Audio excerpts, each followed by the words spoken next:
काय को चंदा तुझे दिया? तेरा वेलफेयर किस चीज का, तेरा ट्रस्ट किस चीज का, ये रिफाई इदारा किस चीज का? सारे चंदे खोर बने हुए। असर की नमाज में आया, मुझे कहा मौलाना इमाम साहब इधर बार ठेले भी चलाते, आलू प्याज बेचता है।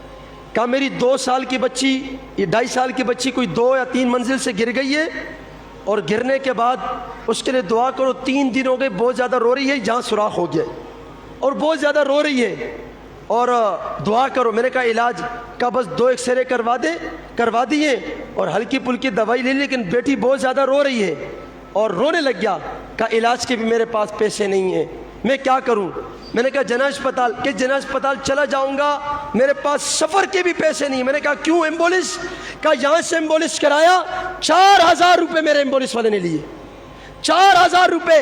ये ईदी, ये चीपा, ये जीडीसी, और ये अभी भी एक गली में घूम रहा था, दिल कर रहा था उसके गाड़ी के सामने रुकूं।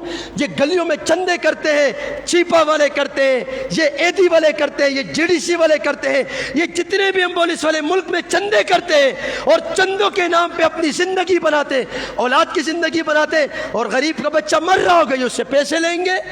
काय को चंदा तुझे दिया? तेरा वेलफेयर किस चीज का, तेरा ट्रस्ट किस चीज का, ये रिफाई इदारा किस चीज का? सारे चंदे खोर बने हुए। चंदे लेंगे और गरीब से पैसे भी लेंगे। तो ये लोगों ने तुम्हें इमदाद क्यों दी? ज़कात तुमने बटोर ली, फितरा तुमने ले लिया, सदक़े तुम लेते हो और गलियों में एम्बुलेंस तुम घुमाते हो और 4-4, 10-10 हज़ार रुपये गरीब से लेंगे। गरीब क्या करेगा? किधर जाएगा? कोई पूछने वाला नहीं है भाई, कोई भी पूछने वाला नहीं है इस मुल्क के अंदर, कोई भी नहीं है। इनसे कोई पूछे? वो मेरे सामने रो रहा था।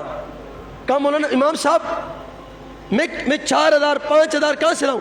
आजकल वो सर्विस निकले यांगू वाले, ऐसी गाड़ी होगी आप उनको यहाँ से जना लेकर जाओ, 700-800 में आपको ले जाएंगे। यानी कोई लोकल गाड़ी करो अपने लिए, वो आपसे 1000 रुपये में भी सौदा डन हो जाएगा। एक एम्बुलेंस इस दौर में जान बचाती नहीं है, बल्कि वो जान मारती है। कोई अल्लाह की रज़ा के लिए काम नहीं करते, कोई लोगों की खिदमत नहीं करते। ये पता है क्या है? ये सख्त मरहला, अल्लाह हम सबको बचाए, ये सख्त मरहला अभी मेरे और आपके ऊपर नहीं आया है।